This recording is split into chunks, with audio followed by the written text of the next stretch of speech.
Sales of electric bikes and scooters have been exploding, and as that explosion happens, many people are realizing the benefits of using their new devices for trips instead of a car. After all, now they get to avoid traffic, taking the children along is a breeze, the first and last mile issue with public transit is solved, and they get to save a ton of money along the way. But the city of Burbank is at risk of throwing all those benefits away due to fear-mongering.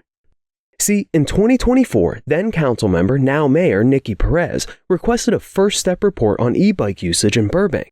That report has key facts in it, but there's a group of people in Burbank who care less about the facts and more about how they feel about e-bikes and e-scooters.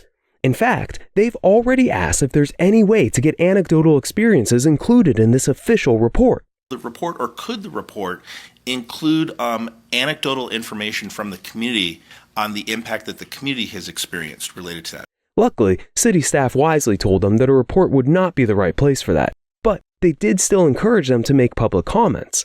So it's worth asking, what public comments have we already heard about e-bikes and should we expect to hear in the next meeting?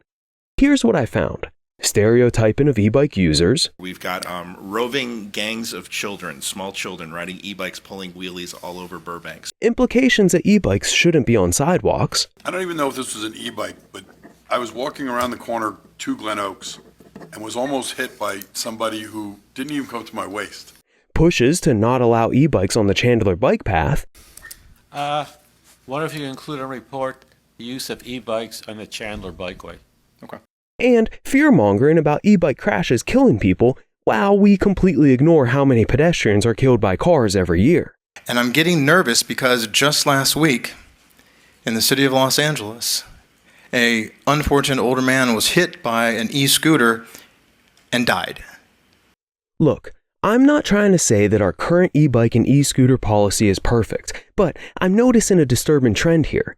We are at risk of having rules and regulations placed upon us by people who don't even ride these devices, so they don't understand the benefits that they're putting at risk with their new regulations. 2 years ago, I bought an e-bike and I started using it along with the train to commute to work. This small change led to me saving $1,000 per year, but I never would have managed to do it with a regular bike. Without that motor as a fallback option, I would have given up on this new commute style for many different reasons. Slightly sick one morning? Not gonna ride. Legs tired from a workout last night? Not gonna ride. Train canceled and I need to ride 14 miles home instead of 3? Instant quit.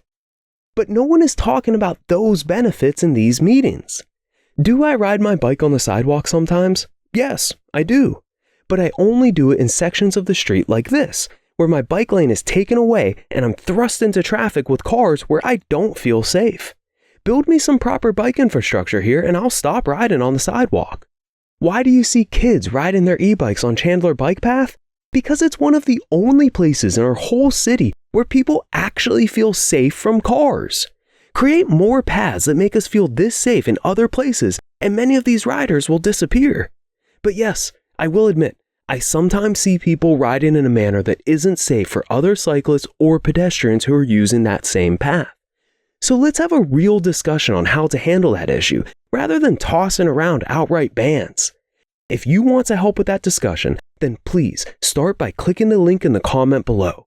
Towns Burbank has already started an email on your behalf asking City Council for some of these things, but it would be amazing if you could enhance the email with some of your own experiences. What benefit has riding an e-bike or e-scooter brought into your life? Or what issues with our current infrastructure force you to ride in a less than ideal manner? And if you can also show up in person or call in to give your comments at the council meeting, then that would be even better.